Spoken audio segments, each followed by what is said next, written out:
Okay, so we are recording. So thank you so much. Good evening, everyone, and welcome to the Diversity Roundtable. I am your host, Ngobile Pamela Klaba, and we are really, really grateful, as I've said, that you have chosen to spend this time with us this early evening. So tonight's conversation really is one that I've been really, really looking forward to, not only as a host, of course, but also as a leader who has just read the book, as I've said. And this book has really quietly reshaped how I think about leadership in the African context, So I finished reading the book, The Leopard Way, and really when I closed the final page, I didn't rush to the next task like I normally do. So I just sat with it on the couch and I paused, reflecting, because when I read it, I was pleasantly surprised because sometimes when you read leadership books, they are very instructive. They come with all these frameworks, what to do, what not to do as a leader. But this book, I felt that it did not shout at me, it did not interrupt me, but it gently but firmly invited me to reflect. It asked me to consider leadership not only as performance, but as distinct, as well as discernment, as well as courage. So tonight is not a book launch. We know that. It's also not a promotional conversation about to get you to buy the book or to read the book. But we are hoping that most of you here in the call have had a chance to look through it and read it. But tonight is really a reflective dialogue about leadership. Leadership in a complex, in a diverse, and often unforgiving systems that we find ourselves with, both locally as well as on the global stage. And it's really about, what it takes to move from diversity as symbolism to diversity as audacity. So Prof Madi, welcome, and how are you? Let me stop talking and just really, I know that you've prepared some slides, but I will project some of your slides as an opening. But before we get to, you telling us about what you've prepared for us, we just really, really like to welcome you. And if you can just briefly introduce yourself for those that don't know who you are and where you've been, what you've done. And it's always good. Obviously, we research about you, we read about you, we hear about you on all sorts of platforms. But I always say that it's always good to hear from the horse's mouth. So over to you, of whatever that you are comfortable to share about who you are and your background. Thank you. Well, thank you, madam, and thanks for inviting me to this esteemed forum with such an almost intimidating array of names that I'm seeing already on the screen. I'm really honored to be here, and I'm looking forward more to a conversation really than a long talk from my side. What I did is that I just pulled a couple of slides from a far more expansive presentation and lectures that I would do from the book. So I tried to truncate it and so that we'll have more time to have a conversation. But just briefly, by background, mine is a rather awkward intersection of academia and the hardcore business world. I've served on boards of listed companies over the past 25 years. I think about 6 of them. I've been a serial entrepreneur, doing startups in the financial services sector, and other areas. I'm currently in the clean energy sector, introducing, electric mobility into the country. But I've also served as a professor for about 7 years at Rhodes University as a visiting professor, Rhodes Business School University. And then, of course, at the JPS, Johannesburg Business School. And then somewhere in there, I also managed to write 5 books, and the 5th one being the one that we'll be talking about today. So yeah, that is the summary version of the so far the life and times of Phinda Madi. No, thank you so much. Thank you so much, Prof. And you are quite modest, I must say. But I will summarize, your bio towards the end. Like I said, that we've got multiple audiences online. As I've said, we will be uploading this episode on our YouTube channel. But I think in the interest of time, let's just really allow you for the next 10 minutes or so to just really get onto the slides that you have prepared for us, just to kickstart the conversation. And then once we are done with the slides, we will then get into conversation with some few prompts and some follow-up questions. And then we will have a dedicated 15 minutes to 20 minutes Q&A session with the leaders that have joined us in the call today so that they can engage and also ask the questions. So, Prof, you can start with your presentation while I also find it on my side and share it as well. Yeah, well, what I was hoping was that you could control it from your side somehow, because I always press the wrong button when I try to do it. So I would rather defer to you. But thank you very much for that introduction. This, as I've indicated, is really, this book is almost a compendium of the 5 books that I've written over the past, I would say, just under 30 years. It is inspired actually by my first book that I wrote in 1993, and we'll talk a bit later about that, titled Affirmative Action in Corporate South Africa. It was my first publication. I was still a bit of an angry young man. So the book was essentially trying to shake the South African corporate scene in a new democratic South Africa towards confronting transformation issues. And one of the accidental discoveries that I made as I was putting together that book was the use of animal symbolism to categorize the various approaches to transformation as I was observing at that time. So that is why, therefore, we're talking about leopards today. It sort of lays the context to how animals come into play. What I discovered at that time was that, instead of being very verbose and trying to find words to define different approaches to affirmative action, as it was known then, it became easier if you hung concepts around animal symbolism. So if you spoke of the tortoise approach, that some organizations were using towards affirmative action, the imagery, it settled very easily in the minds of people because they could visualize that, okay, you mean a very slow, languid approach, very defensive. So that is how the animal symbolism came into play. So this book really was inspired by that one, which was my first book. And of course, in between, there were learnings as I interacted with different business leaders, serving on boards, lecturing at universities, being involved in entrepreneurial activity, and by the time I sat down to write this one, I wanted really to give to any reader the benefit of all this combined experience coming from the intersection of the corporate world, together with the real hardcore entrepreneurial activity, challenges and leadership, and of course the world of academia. So coming to this one in particular, the Leopard Way, from diversity to audacity, the 5 instincts of a transformative leader. Perhaps typical of a lawyer, I am a lawyer by background, by the way. Typical of a lawyer, I'll start with a bit of a legal disclaimer to say that this book is designed for a transformative kind of leadership. There are times, and we'll talk about that, when an organization or a society does not need transformative leadership. When everything is going well, everything is optimal, the machine is running very well, you don't want somebody who's going to be a disruptor at times. And we'll talk about that. That's one of the things that I learned when I was serving on boards. I tended to be the chair of the nominations committee. So I'll be involved in the appointment and sometimes the disappointment of CEOs.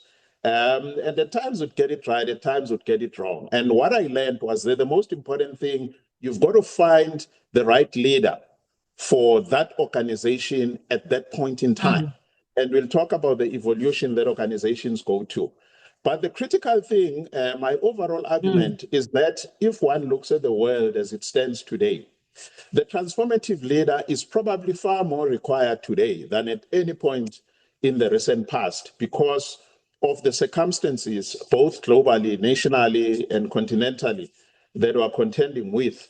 And those I refer to as this now well-known phase of, VUCA, VUCA. So we can go to this to the next slide for me to talk just a little bit about that.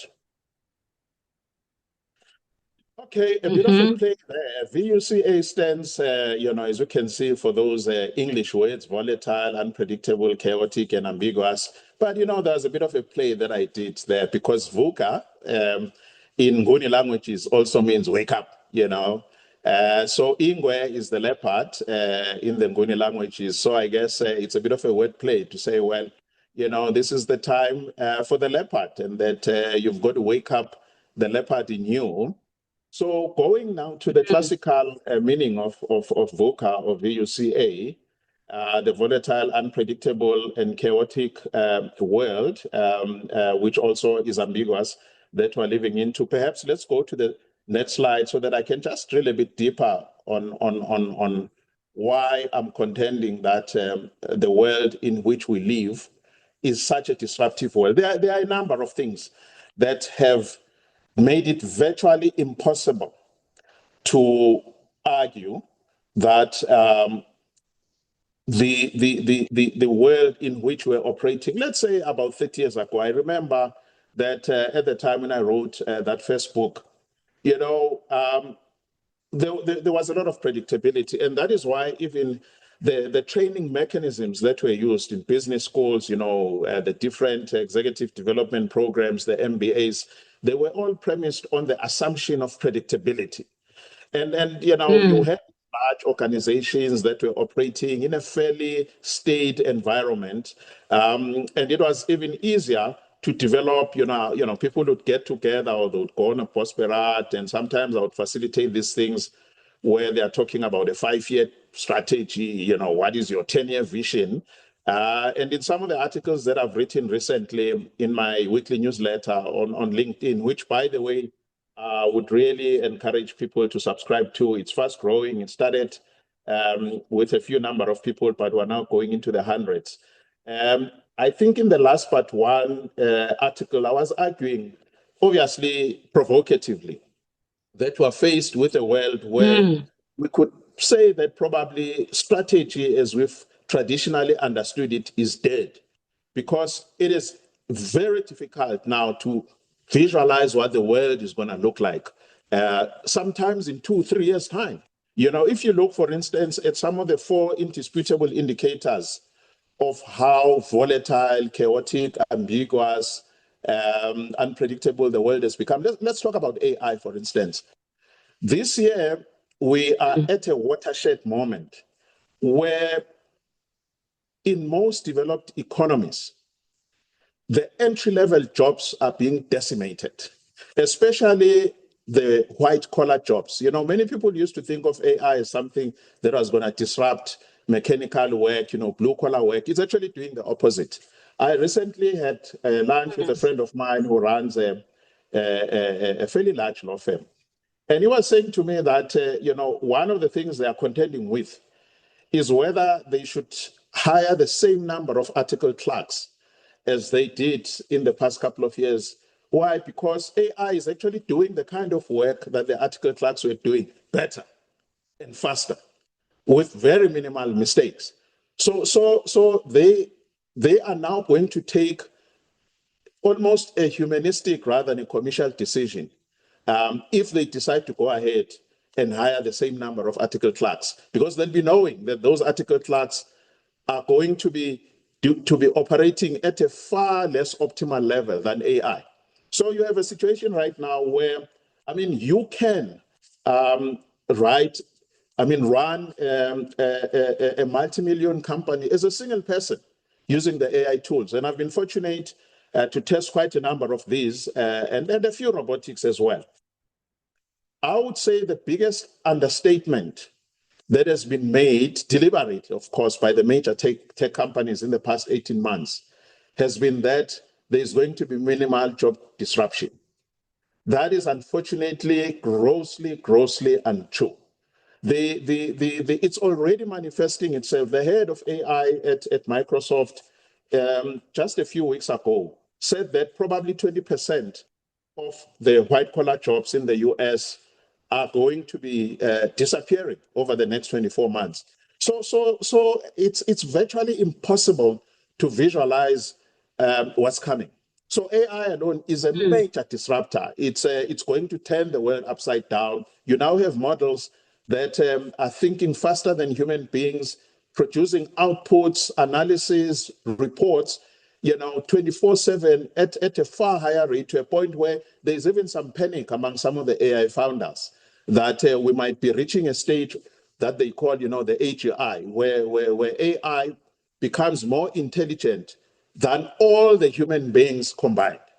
So it's a fairly scary world, but we have to face it. It's very unpredictable in that sense. Global systems are very much interconnected. If there is some disruption that happens in one part of the country, especially from the networks point of view, I mean, recently there was some hiccup that happened with the servers of Amazon, and half of trading in the world stopped for a couple of hours because some servers had been disrupted somewhere. And it actually showed some of the vulnerabilities that we saw there. And again, I mean, a single person can put out a tweet today, and it can trigger a 30% market collapse in a single day. Now, when I was a young man in my 30s, I mean, we never imagined something like that, let alone, of course, imagining even a tweet for that matter. So you have all these multiples that can quickly change the environment in which you work, that predictability really has, for all intents and purposes, collapsed. That is why I was arguing in that article that we are witnessing the death of strategy as we've understood it. So that is the environment in which a leader today has to operate, whether you are leading a profit organization, a non-profit organization, an academic institution, whichever, or a social institution, social, an NGO, for instance. That is the environment in which you unfortunately have to operate. We can move on to the next one.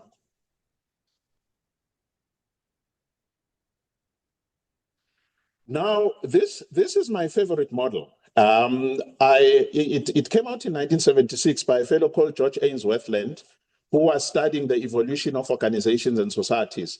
Now, I've been exposed over the years to many other models, but I always find myself going back to this one. So I finally considered defeat and said, okay, I'm a believer. This is my religion. I mean, I've read many publications, books, articles, etc., on change and transformation of organizations and societies. But I always find myself coming back to this one. And the thesis that George Ainsworth was positing here was that if you look at the evolution of society from really the time as far as human memory goes, you find that organizations almost inevitably and societies go through this phase where they are in infancy, they are trying different things, a very experimental state, very chaotic, disruptive. You are trying to find what it is that works, the rules of the game. Having been involved in startups, for instance, I'm very familiar with this. When you're in a startup, it's chaos, really. You're trying this, you're trying that, it works, it doesn't work, but you have to keep at it. And somewhere down the line, if you survive that phase, you eventually begin to develop some rules of the game that seem to work for the organization or for the society. For instance, a startup. And once you find those, you cling to them, because now, I mean, obviously you've been traumatized by the first stage and you want to minimize stress, but more importantly, you want to be optimal so that you get a return on your investment, either as an organization or as a society. And that is the stage where really, by and large, everything is going well. If it's a company, dividends are being declared, shareholders are happy, and everybody is, there's a lot of backslapping, everybody's happy. The rules of the game have been established, and everything is going well. Now, inevitably, something always changes in the environment in which an organization operates, because that's the nature of evolution. The tastes. I mean, if you come out, for instance, with a movie that becomes a blockbuster, let's say Avatar 1, in 2004, and then you come with Avatar 2, the tastes have changed, etc., and it bombs. It doesn't mean that you've become a bad director. The environment is always changing, the tastes are always changing, the technology, everything.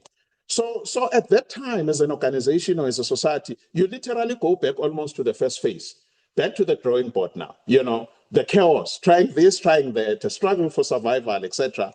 And hopefully you will find, once again, the new rules of the game that operate, and then you become optimal. Of course, some organizations don't survive that. They die. That is why we haven't got, BlackBerry as the leader, of the mobile industry. There was a time when they looked, almost unassailable. The Nokias of this world, the Ericssons.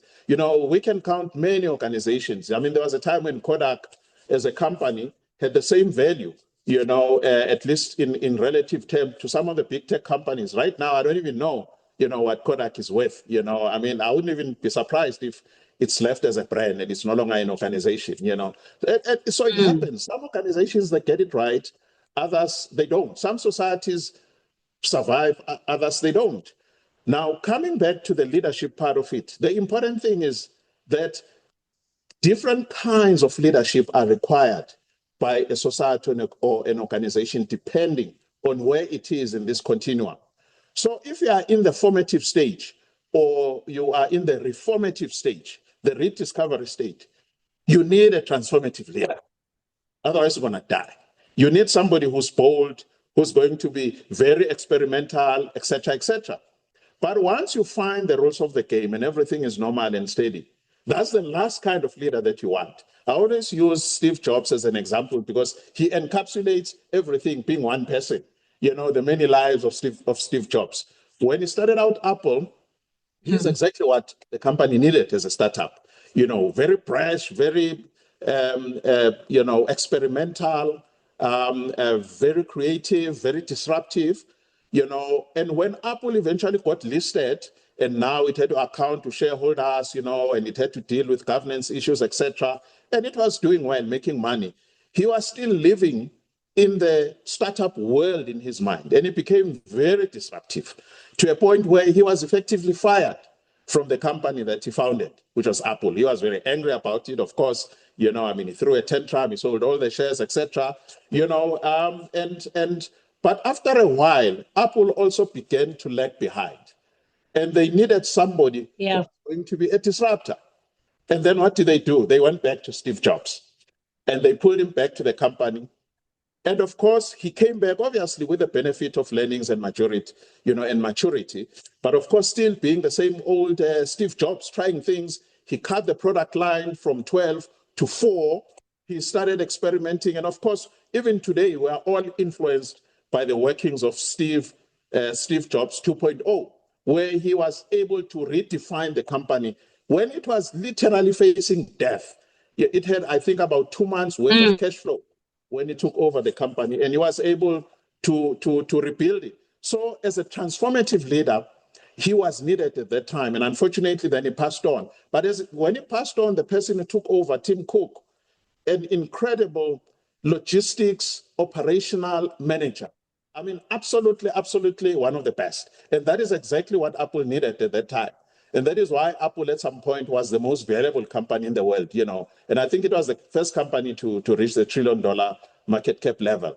Now, of course, there's talk that maybe it's time for Tim Cook to move on because the world is changing. Apple is lagging behind, it's lagging behind in terms of AI, etc. So, that is why organizations, they get born, they die, some they reinvent. So we are back to a question where, some people are wondering whether Apple is going to survive over the next 24 months or so, because it seems to be left behind now. And Tim Cook is under pressure. So again, an organization, a society needs a transformative leader when the organization has to reinvent itself. But when everything is fine, the last thing that you want is a disruptor, because then you lose all the, the optimization that you've learned. We can move on to the next one now. I think we might need to jump 2 times. Okay, maybe let's jump one back.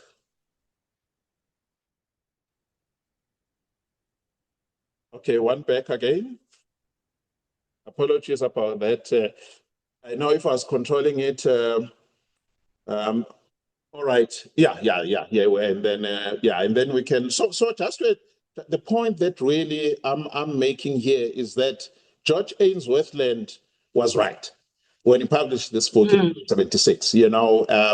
That the organizations go through this period, but the most important thing is for a society or a nominations committee of a listed company when it's looking for a new CEO to know exactly where the organization is in this continuum.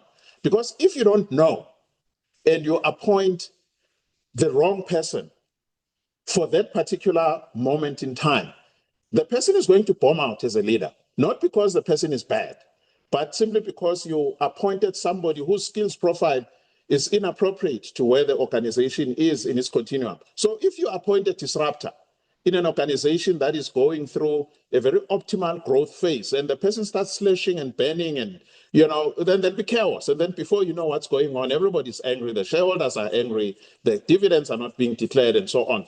So it is very important to know. It's almost like the old adage of know thyself. As an organization, as a society, you have to know thyself. So if you appoint a president, for instance, of a country, you also have to look at where are we as a country.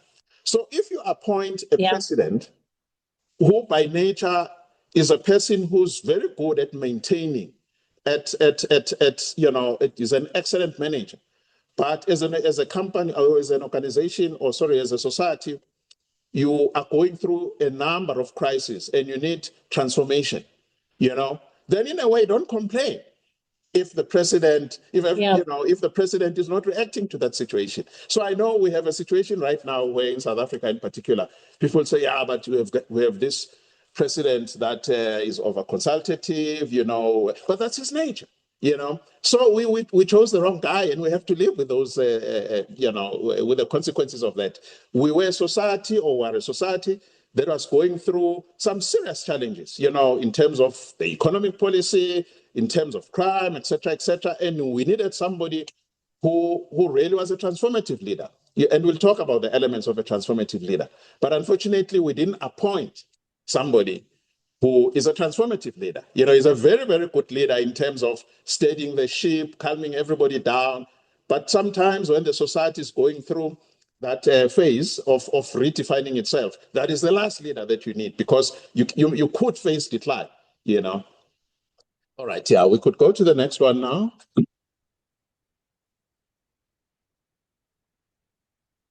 So really, I guess this is the point that I was making, that, if as a society or as an organization, you are confronted with all these complexities that I've mentioned, that are encapsulated in this concept of VUCA, you have to appoint a transformative leader. It doesn't matter how well intentioned the person is, how capable the person is as an administrator. But if you are operating in this environment as a society, as a country, and you don't appoint somebody who's got the qualities that we'll talk about of a transformative leader, you will run into problems. In a way, the converse could be looked at in terms of the US. You look at the US economy pre the current presidency. It was very stable. It was doing very well. The global economy was on good recovery. In other words, the machine was chugging along nicely. And then what do the Americans do? They appoint a disruptive leader, and now there's chaos, and now everybody's scratching their heads like, what have we done? So this is one of those things which, as a society, as a company, as an organization, people have to be continuously introspecting about. Are we deploying the right person for this situation in which you are? So the worst thing that could have happened to America in the last elections in 2024 was to appoint a disruptor, because everything was chugging along nicely, But anyway, let's move on now to the next one, and we'll be talking in a more focused fashion now about the essence of the Leopard Way. Yeah. Okay, so I've mentioned earlier that the Leopard Way really was inspired by my first book, and there you can see the animals there. in their glory. In the old book, I would talk about the tortoise approach, particularly to transformation or affirmative action as it was known then, or the chameleon approach, a very performative, the peacock approach, a very performative, non-substantive, decorative approach to affirmative action, tokenism, really. The rhino approach, where some organizations were really going berserk. I would talk of organizations where you'd find that the leadership, particularly in the public sector or the parastatals as they were then known, where the leadership would go from being exclusively white, male, and Afrikaner to being exclusively black and male. That's not what we want. That's not diversity. So we've seen those extremes. We've even seen some of the unintended consequences of that, where effectively then organizations basically become clubs and then they underperform.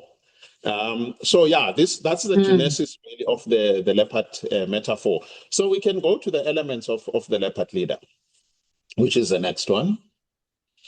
Yeah, so the easiest way of remembering, at least for me, the elements of the leopard leader, it's what I call the DAPI matrix, DAAPI. D stands for diversity. The first A stands for audacity. The second A for adaptability. If you can just go back again, and then the P stands for productivity. The I stands for integrity. So we'll delve into each one of these, at great length. So we can go to the next one and talk about diversity.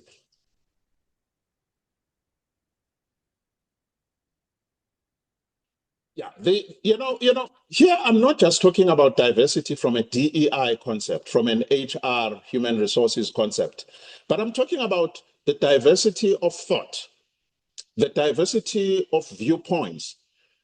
Study after study, and I quote quite a lot of those in the book, have indicated that the more diverse teams tend to outperform the homogeneous teams in the medium to long term. Yes, it tends to take a bit longer for diverse teams to arrive at a decision because, there is a multiplicity of views that have to be considered. But then the quality of their output usually outlasts the homogeneous one, because if you have a leadership that sounds like you, looks like you, thinks like you, talks like you, you take a decision within 2 minutes. And then there could be a disaster in a year's time, So there are many studies that have proven that diversity is not just there because it's a nice thing to do, kumbaya, let's all love each other, ebony and ivory, that sort of thing. It's a hardcore business infrastructural issue. Even in the US, if you look at the growth of the Silicon Valley, for instance, the growth only expanded or exploded when the US, through the HB1 visa, went for diversity in a very aggressive fashion, and they were literally stealing the best brains from around the world. And that is why you have a situation where, the US, obviously China is fast catching up with it now, but has been way ahead in terms of innovation, etc. And therefore, I move from the premise that diversity is not a nice to have, because the science, the stats have proven that organizations that have got more diversity outlast those that are homogeneous. There are many case studies, and obviously we haven't got time to go through all of them. And for what it's worth, and I know here in South Africa we're a sports crazy nation, if you look at the Springboks, for instance, as a case study, at the time when the issue of diversity was coming up, that the Springboks needed to be more diverse, represent the country, etc. The different schools of thought. I would talk about the Andre Markgraaff, school of thought, who saw this as an imposition, as political pressure, etc. And the Springboks were underperforming. And then you look at somebody like Rassie Erasmus, who came with a very clear attitude that, as far as I'm concerned, I want to build a diversity, not because it's just a nice to have or they look better that way, but I want to develop the kind of playing, the style of rugby that will confound our opponents, a very unique form of play. And look at the Springboks as they stand today. They really are almost unbeatable. I would argue that it's only the Springboks that will eventually beat the Springboks right now. You look at the kind of rugby they play, and it's not just, you have Sia, Kolisi there because, it's politically correct, etc. He brings something unique to the game, the Bonambis, everybody else. And of course, it's inspiring to the nation and it's very good in terms of national identity, etc. But it works. It delivers the goods. I mean, the Springboks are the undisputed, rulers of the rugby world right now, and they terrify everybody on planet Earth right now. And it's all because Rasi saw diversity as a strategic advantage rather than an imposition, which is contrary to how Andre McGrath, saw the Springboks. So, and you can look at many other examples. I've spoken already about, the Apple situation and how it seems to be, wobbling a bit. I mean, it no longer stands. Apple no longer stands as the unchallenged world, giant in the tech world. And part of the reason this has been the criticism, especially in their most recent AGMs, where people were saying the company is not diverse enough. If you look at the leadership structure of Apple, it was actually the least diverse compared to the Googles of this world. You look at Google, it's led by somebody born in, who was born in India. You look at Microsoft, same thing, somebody who was born in India. The head of AI innovation as part of the Google DeepMind is a guy from Zimbabwe. It's this diversity is delivering goods. The most valuable tech company, NVIDIA, is led by a guy who was born in Taiwan. So and people were saying, look, that's why you are losing out your Apple, because you are less diverse. They're addressing it now, but they've been very slow off the mark. All right, let's move to the next one. Audacity. Okay, this is a tough one. Largely because it requires of a leader, as they say in Kiswahili, and I've written it here in English because I tend to butcher the pronunciation. The path of the leopard is not traveled by the timid.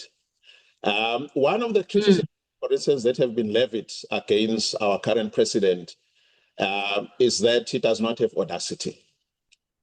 I will leave it up to you to judge, but let's just say I don't necessarily disagree with that view. The bottom line is that if you want to be a transformative leader, you have to be comfortable in uncomfortable circumstances. You've got to be willing to almost tread sometimes where angels fear to tread. I use this example that when Mandela wrote to Kobe Coetzee in 1985, he did not even wait for permission from Lusaka. As a bold, audacious leader, he realized that this is time to move.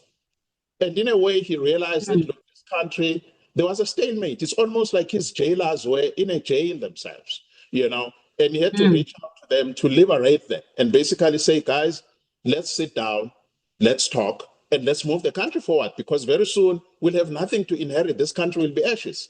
Now, that is audacity.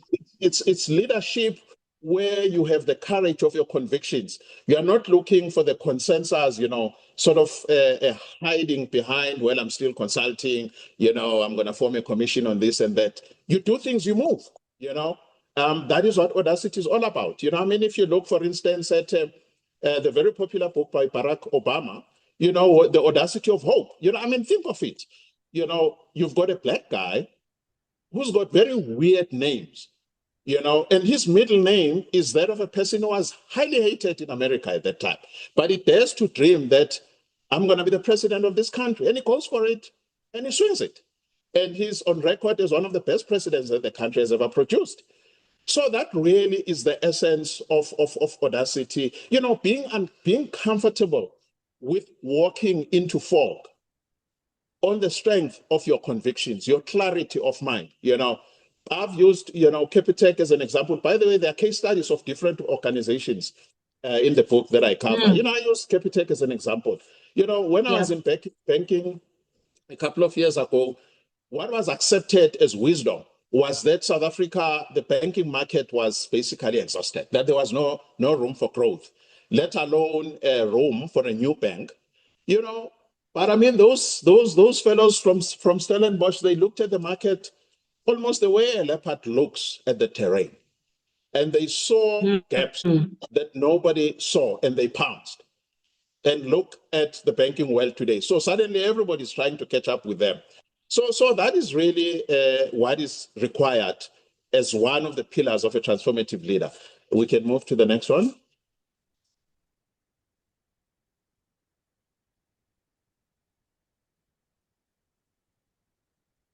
Okay, I seem to have covered quite a lot on Audacity. We can go to adaptability. I say that the Leopard is not a purist, it's a pragmatist. We live in a world, as I've indicated, the VUCA world, where really things are very unpredictable. I made an example, or I referred to a conversation that I had with a friend of mine who runs a law firm. I mean, I don't know what decision they're going to take, in terms of their intake of article clerks. But they're going to have to be, they are grappling with adaptability, because everything around them is changing. There's a challenge of, do we employ as we have been doing over the past 10 years or so, and have some slip-ups on productivity, or do we balance the two? So you need to be comfortable with the fact that you have to deal with the terrain the way you find it, not the way that you'd like it to be. I mean, one of the reasons why I took the leopard as the metaphor here is because out of all the big cats, the leopard is the only one that can survive in the mountains easily. It can survive in the swamps. It can survive in the forests. It can survive in the cities. A leopard can survive at the center of Johannesburg for a year. It can survive in the deserts. It can swim. It's the only one of the big cats that can swim. So that kind of adaptability is core to transformative leadership. I use an example again, and there are a number of examples that I use in the book, so I've had to pull out just a few here. The example of Deng Xiaoping. When he took over as the leader of China, after the death of Chairman Mao, I mean, China was effectively an economic basket case.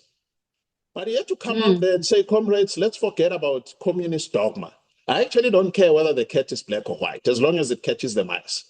So we have to change the way we think. He established free economic zones in China. I mean, look at China today and look at where it was in 1976. Completely two different worlds, literally. So you had a leader who looked at what his country needed and was willing to forego dogma. I've been exposed to CEOs who get so emotionally invested in their strategy that even if it doesn't work, the guy will say, well, on this hill, I will die. I'm going to die with the strategy. Even if the circumstances, the environment, everything has changed, but somehow the person has got a dogmatic approach. So really, adaptability is essential in an environment that is as unpredictable as we see. And there are a number of examples that I mentioned, but because of time, we won't go through those. So I think we can go to the next one. I'll try to speed it up so that we can have a Q&A. Productivity, the leopard is probably the only cat, one of the big cats in the jungle that has got 100% success rate when it goes hunting. It doesn't waste its energy. It's very focused. It studies the terrain, and when it's time to move, it moves. So at the end of the day, as a country as well, we need a leadership that is not focused on slogans and grand plans, RDP, ASCII, ACHIPSA, NGP. I mean, I've lost track, 10-point plan, that sort of, we need to get going. We need to get to a point where, I mean, we are beyond just, the grand plans and the slogans. After all, what is the point of it, if the taps are running dry, if you've got, intermittent electricity supply, at the end of the day, a productivity leader is married. I mean, a transformative leader, a leopard leader, is married to productivity rather than to dogma and to grandiose language and to slogans and to, every other thing that becomes performative out there. So productivity is absolutely critical, and particularly for our country at this stage, and of course the world in general. Yeah, we can move to the next one, which I think is probably the last one now. And that is I for integrity. This really is foundational, because You know, at the end of the day, even if you have all the other elements, the other 4 elements that we've mentioned prior, but you don't have integrity, it's a matter of time before it all falls apart. You know, I mean, we've seen it with leaders that have got everything that we've mentioned before. You know, they are very creative, they are very productive, you know, they are very diverse in their approach to things, etc. But then, you know, they have total lack of integrity, you know, and that is why you have a situation, for instance, like what happened at Steinhoff, Benny Madoff in the USA. The examples are too many to mention. But as a transformative leader, if you do not have integrity, you morph from a leopard leader into a monster. And integrity really is what ensures that ultimately what you do is for the benefit of society. Yeah, I think we can move to probably the last one. Yeah, I think that to some degree, I've covered the concepts that are in this slide. Perhaps I would suggest that we close this presentation side of it because I think I've covered the essence of it, and then we can begin to have a conversation. Thank you so much, Prof. Let me put on my video as well. Yeah, no, you have covered quite a lot. You have educated us. You have, you know, it's quite a thought-provoking one, and also just really a sobering moment in terms of our realities, both as a country as well as the global playfield that we need to operate on. And just really some of the examples of, you know, some of the leaders that have showed up and, you know, some of the lessons on what not to do. And the type of leader that is required at a specific point in time. So we have 25 minutes, or rather 23 minutes left of the call. So I'd just really like to afford our leaders that have joined an opportunity to engage with you based on what we have shared, and also those that have read the book, if they've got any questions.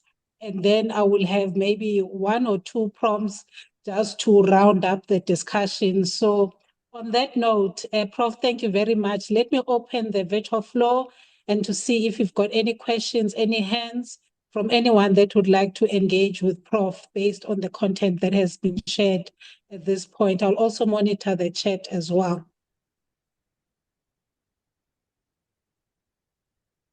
So yes, we've got a hand. So you can unmute Mr. Begizulu. And if you are comfortable to put on your video, you may do so as well, and unmute and pose the question. We also have a hand from Mr. Takalani Musekwa, who will go after you, Mr. Zulu. Thank you so much. Good evening, colleagues. Prof, thank you very much. I could have listened to you for the whole day. Thank you, sir. And I think your book or your thoughts are really dealing with the issues that we are confronting as a country, as organizations. And I actually wish that there were 1,000 people on this platform, honestly, because I think more people need to hear this, to learn from it, to act from it. The question that I have, Prof, is particularly seeing the state of transformation in the country and the pushbacks that we see now. And I like the way you have described transformation, really, Prof. What do you think as people who want to get the outcomes of transformation should do to really get transformation on track, the kind of transformation that you explained? And also as a country, what do we do in the kind of situation we're facing right now? Thank you. Thank you very much. Thank you, sir. Thank you, Makeba. You know, I would say that the challenge that we're facing on particularly the pushback against transformation, in my view, is cyclical. And some of the people that have been pushing for that are beginning to see the adverse consequences. Let me start, for instance, with how it has manifested itself in the US. The so-called pushback against, the woke culture, as they would call it, DEI, etc. What many people were forgetting as they were marrying into these right-wing philosophies that were being espoused by the current leadership is, and let me have the honor of quoting somebody that we lost yesterday as the world, a global leader, Reverend Jesse Jackson. He used to say, America is great, not in spite of diversity, but because of diversity. That is the essence of where the greatness of America lies. Now, when you look at that particular section in the book, I really go to town to talk about the practical benefits of diversity. I've mentioned, I've alluded a little bit to some of those. But I guess at times it is in the nature of humanity that, when certain advantages become entrenched and they become almost self-evident, there is some kind of complacency that sets in, and then you get pushback. And then people burn their fingers and they realize that, what we've just been doing is counterproductive. And then they go into a somewhat blushful retreat. Again, going back to the US, there was a time when, at the beginning of the current presidency, there was a push to remove the HB1 visas. And that is the core strength of Silicon Valley. Silicon Valley, if you go to Silicon Valley, you basically see the whole world. You see people from Tanzania, from Bangladesh, from wherever, who are geniuses. So that is a strategic advantage of America, the capacity to attract geniuses from all around the world. So now some of these right-wingers were pushing back against that, to say, no, but, this is not America. This is not what I mean, it's it almost, of course, it confuses us, what do they mean? Like, this is not America, because I mean, America is essentially an immigrant country, I mean, the Native Americans, we all know who they are, pretty much. Other than them, everybody else there is an immigrant. But that began to compromise the technological supremacy of America. And some of the other countries, particularly China, started catching up with it. Why? Because people that were either people of color or people from non-European countries were now being almost harangued out of the innovative hub of America. And they had to make some hasty retreats on that. So I would say that, and of course there was a spillover that we're beginning to see here in South Africa, where there were some people who were beginning to argue that we have to scrap BEE, etc. I mean, in my fourth book, which is called BEE 25 Years Later, The Baby and the Bathwater, I talk about the fact that there's been a lot of things that have gone wrong in the implementation of BEE. Crony capitalism, various forms of corruption, etc. That is not what was envisioned. But then you don't scrap the security system, let's say like SASSA, the social security system, simply because there are people who are abusing it and who are being corrupt. No, you flush them out. At the end of the day, transformation and diversity is a critical, a strategic advantage that South Africa needs to unleash instead of bottling. And I'm glad to see that a lot of people are beginning to tone down that rhetoric. I mean, as a country, we actually have a superpower of diversity. I mean, we literally are a country that looks like the rest of the world in terms of our ethnic composition, our racial composition, the languages, the cultures. It doesn't get any better than this. So this is actually what we should be unleashing. So I would say, Makeba, that this is transitory, and that it's actually beginning to run out of steam. If you talk to people, for instance, that voted for the current government in the USA, which obviously was so anti-transformation, many of them are regretting that, I can tell you right now. I watch some of these podcasts where people are saying, what the hell is happening? This is not what you signed up for. So yeah, it's unfortunately inconvenient, but it's transitory. Thank you so much, Prof. And Sis Pam, maybe if I can just request how we could conduct you if we want to get hold of Prof. Thank you so much, Prof. Really, I was fed today. Ngisuthi. Thank you, sir. Thank you, sir. Thank you, Madam. Thank you. No, thank you so much, Mr. Zulu. So we will ask Prof if he's comfortable towards the end of the call to share his email address, or otherwise we can also get hold of him via LinkedIn. I'm not sure, Prof, if you are comfortable. Absolutely. Absolutely. Okay, my email address, it's Thanda, Thanda, and then at iAfrica. So it's one word, I for internet, and then Africa with a C at iAfrica.com.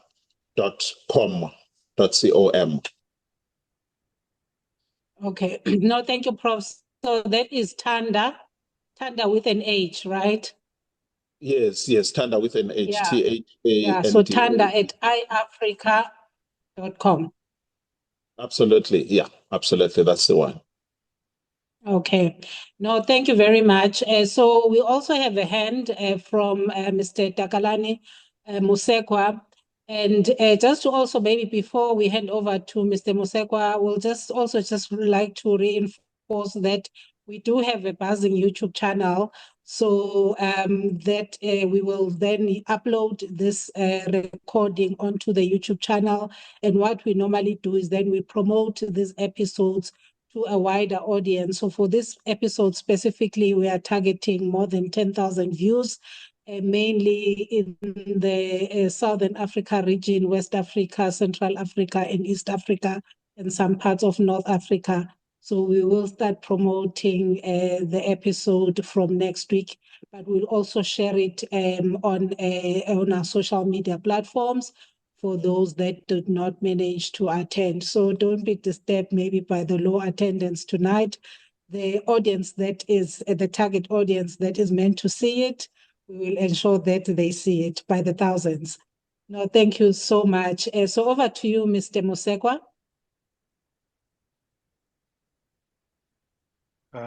Yeah, thank you very much. Prof, just wanted to also express gratitude on an excellent presentation of the transformational leader on the Leopard Way.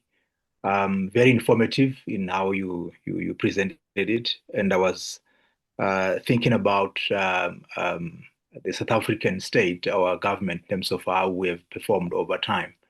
And I'm wondering when you spoke about the peacock mentality of just the optics and looking good and so on, I wondered to what extent that all these plans and strategies that you quoted about making us look like that, and also going around the world appearing to be punching above our weight almost in international relations. And that we look good out there, but maybe at home things are not looking so good. And the question I had was when you talked about leaders who get stuck on strategy or a dogma, do you feel that there is a dogma or strategy that, specifically the ANC, because they've been in the government for all this time, do you think there is something like that they are stuck on? And if there is, what is it? And what needs to happen for us to transition from that? Thank you, sir. Thank you. Starting on the first point, the peacock approach that you alluded to, and I'm glad that you almost have drawn me back to 1993, when I was a much younger, energetic fellow who was probably even more combative than I am right now.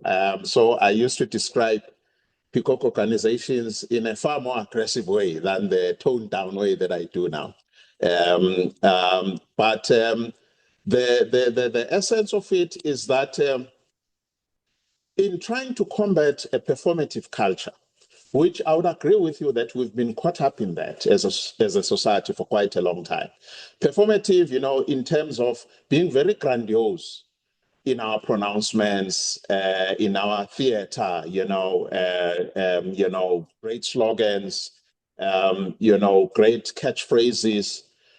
But, and this is one of the key principles of the Leopard Way, in the DAAPI metrics that I spoke about, there is a P there, productivity.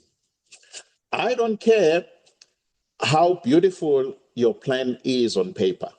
I don't care as a stakeholder, that is, not as a person, but as a stakeholder. I don't care how grandiose your strategic pronouncements are. But if there's no water that's coming out of my tap, what good does it do to me, the fact that you have the most beautiful political emblem? I think that we have been obsessed as a society by the politics of theater. But thankfully, we are now waking up from that to a point where the average South African doesn't really care anymore what your grand strategy is. What is your great economic plan? I mean, if you ask the South African voter, right, there was a time when, everybody in the street was talking about the RDP or ASKISA or GIPSA or whatever, because these were being promoted in a very grandiose way, with a lot of theater. Right now, people don't care about that anymore. They don't even care what the policy is, because policy pronouncements don't mean anything if every time you drive into the road, you have a puncture because there's a pothole, or if there's a pothole that hasn't been filled for the past 15 months. So we are gradually graduating as a society from the politics of theater, the peacock approach, to the politics of productivity, where now the voters, the stakeholders, the shareholders for companies are saying, what have you done for me lately? Productivity. So that is why it is essential as a transformative leader to ensure that if anything at all, you emphasize productivity, less theater, more productivity. You would rather be guilty of under-promising and over-delivering than the opposite, because the South African community at large, and I'm sure this, particularly in our continent, I'm sure that it cuts across the entire continent, people are tired of slogans. So in a way, people are in the same mindset that Deng Xiaoping was at when he took leadership of China, where he said, look, I don't care what you call it, whether, you say this is communism or is it in line with Karl Marx? Am I violating the principles of Friedrich Engels? I just want a cat that catches the mice. So we, again, coming back to the dogma part, over a long period of time, there's been a lot of dogma, people trying to identify themselves in ideological terms. It doesn't matter anymore. That is why right now, as a country, we are going through a transition of coalition politics, where people are saying, look, I actually don't care whether you belong to party A or party B, the Green Party or the Blue Party or whatever. I just want somebody who's going to deliver. If I have to force all of you guys to work together, I don't care about your ideological differences. I just want the water flowing in the taps. So I'm very bullish, actually, on South Africa. I believe that finally, and that is why the final chapter, for those that have had a look at my book, the final chapter in the book is a tribute to the South African voter, where I say that the leopard in the South African voter has been awakened.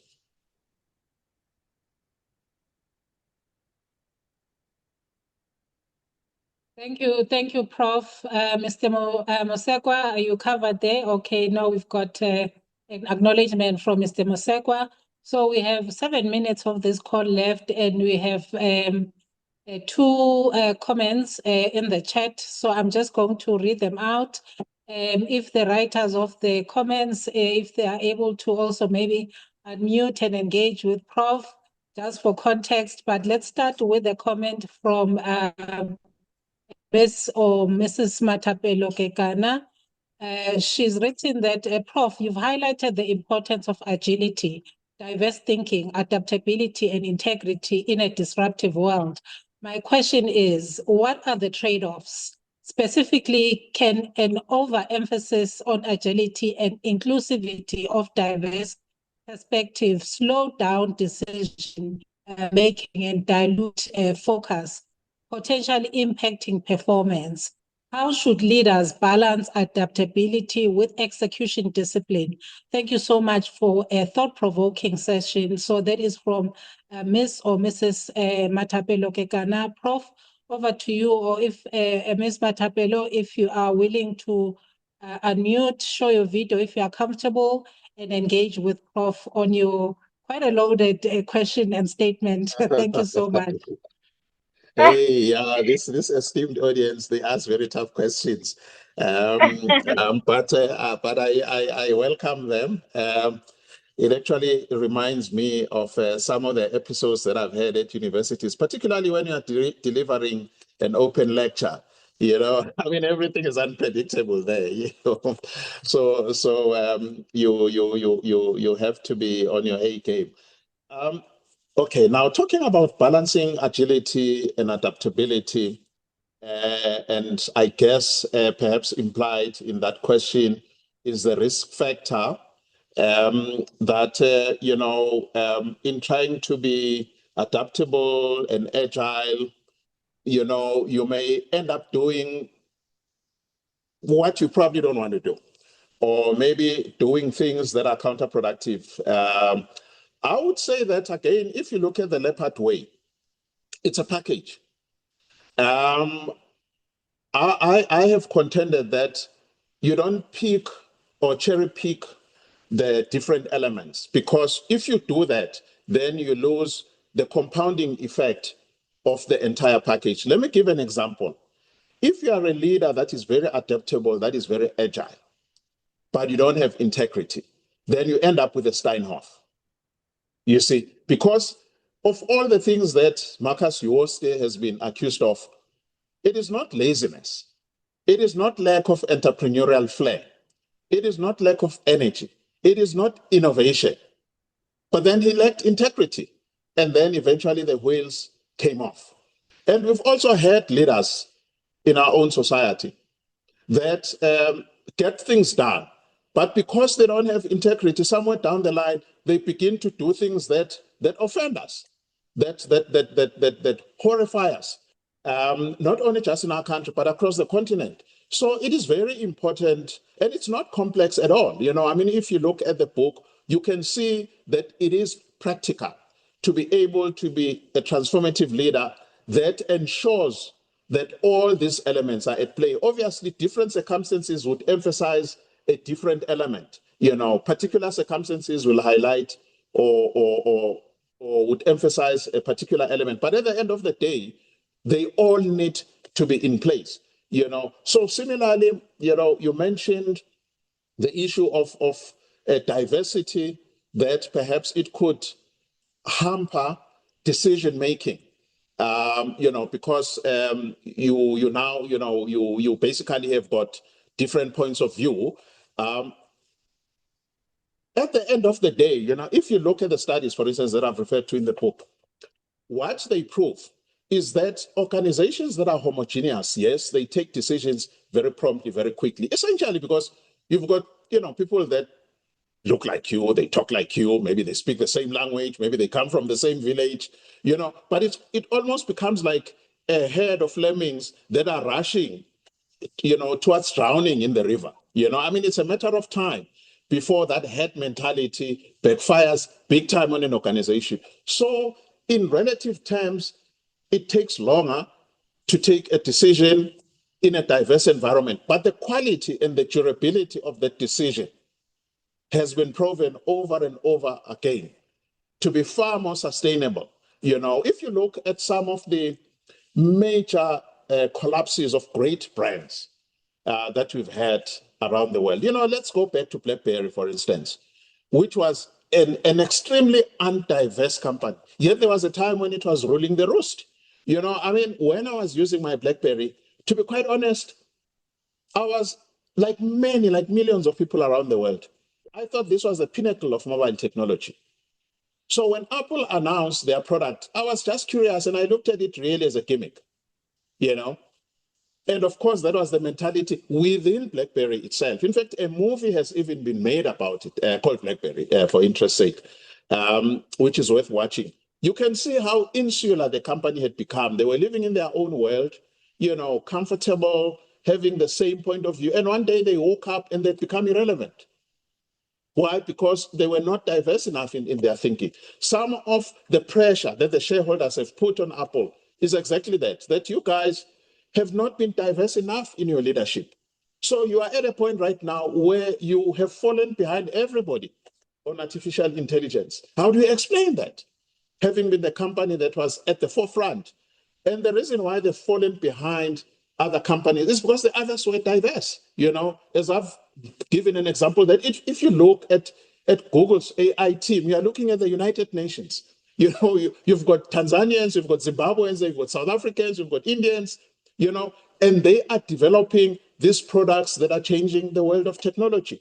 So whilst, and of course, diversity also, I'll be the first one to concede that it can be very uncomfortable as a leader. But if you're a leader with Audacity and all the other elements that we've mentioned, and you're a true Leopard leader, you develop the capacity to welcome diverse points of view, because what you want is quality output. But then I know there are leaders, of course, and you all know them, who would prefer to be surrounded by yes men and yes women, who are very uncomfortable in having their views being challenged. But I bet you, look at what happens to that kind of leadership eventually. Look at what happens, or to that organization. So if you look at a company like Tongaat Hewlett, which is almost on its way to being liquidated right now, one of the icons of the South African corporate sector. And I know the company very well because for many years I served on the board of Illovo Sugar. So we're competitors and we're watching each other very closely. It's mind-boggling what has happened to that company. I mean, how such a giant can just go towards a slow death and decline. And what is now emerging is that the leader of that organization had surrounded himself with yes men and yes women. And basically, he tolerated no diversity of views. He tolerated, no pushback. But then look at the organization right now. I mean, the whole northern coast of KwaZulu-Natal is facing an economic collapse because Tongaat Hewlett was the core of the economy there. So it always backfires ultimately. Yes, it may be convenient in the short term to have a homogeneous organization, everybody agreeing with everybody, backslapping, everybody, shaking hands, hugging, etc. But before long, it all comes tumbling down.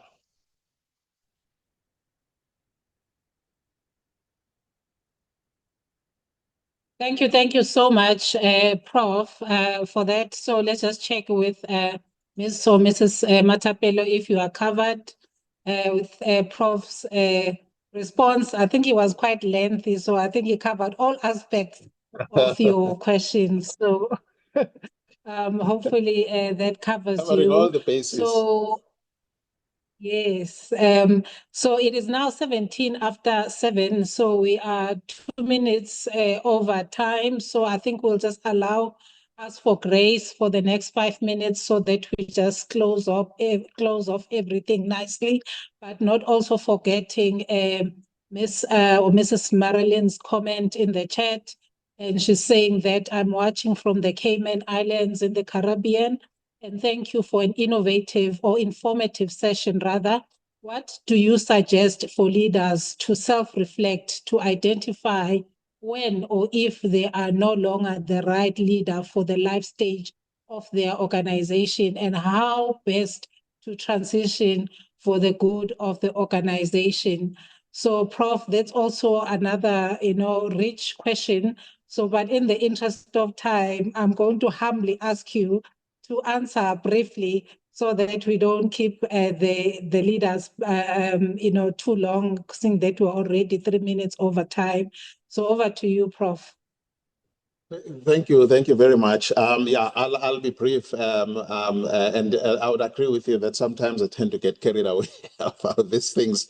In a way, perhaps I should do a shameless plug for the book that if you feel, if any of the leaders out there feel that they still want to drill in a bit deeper on an issue, The book is fairly expansive. In fact, the publisher at some point said, "Look, I'm going to go ahead and publish because you don't want to stop writing," you know.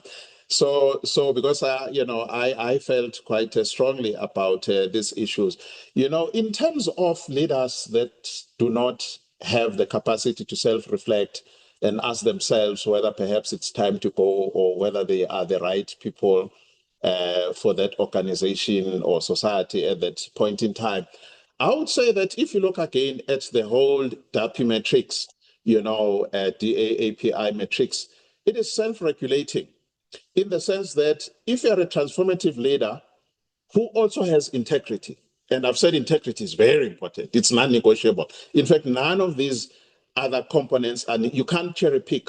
So if you have integrity, part of integrity is the capacity, almost like Nelson Mandela, to say, you know what, I've had my time. It is now time to go.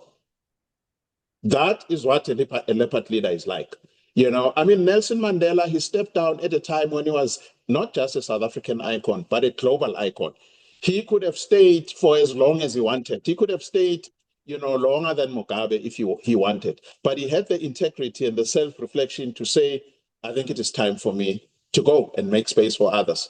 So yes, it is challenging, but it is doable.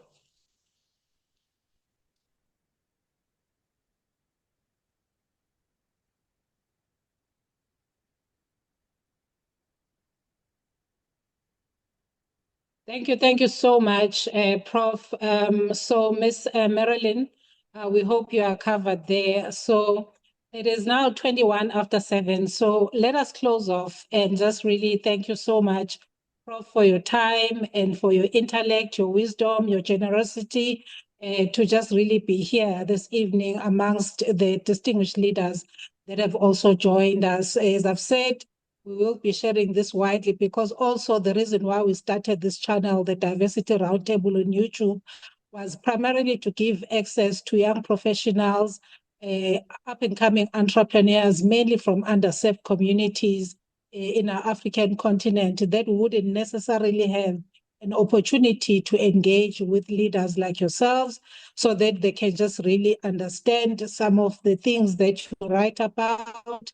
What are your views? What are your leadership philosophies and principles and values? So we are just really excited that they will get to hear this message because also I always say that, I'm at a time in my life where I need to stay close to elders and actually just absorb as much information as I can because I think, you get to a stage where you realize that as an entrepreneur, you don't know what you don't know. And you need to be humble enough to be willing to learn. So that's why we are also having this discussion today. So, Prof, where can we get hold of the book? How do we get hold of the book? And also, lastly, how do people contact you? I know that you've shared your email address. Maybe if you can just reiterate again. Thank you so much. And we can give us a closing statement and we will call it a day or a night. Thank you very much for the invitation. I really enjoyed it. It's amazing how quickly time flies.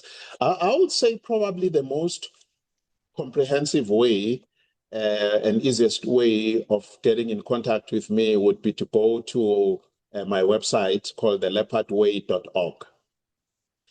And then there you can see how you can get hold of the book, how you can get hold of various articles that I put out from time to time, how to directly interact with me.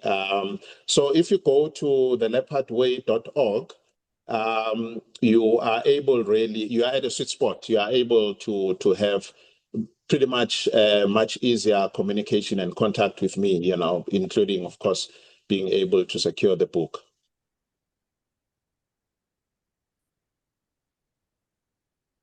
No, thank you so much, Prof. And we will then really call it a night. And thank you for your time. And look out then for our social media platforms. We'll share the recording via email for those that attended and registered today. But we're just particularly excited to be monitoring this conversation over the next few weeks and looking at the growing viewership on our social media channels. And we will share the stats with you, Prof. As I've said, we are targeting more than 10,000 views on YouTube. and we have done it before. Fantastic. So I think the highest episode that we promoted, it attracted 40,000 views over the course of 5 weeks. Thank you so much. Thank you. Thank you. Much appreciated. And good I'm night to Pamela, everybody. your host, and I'm signing out. Thank you for your time and have a good evening. Thank you.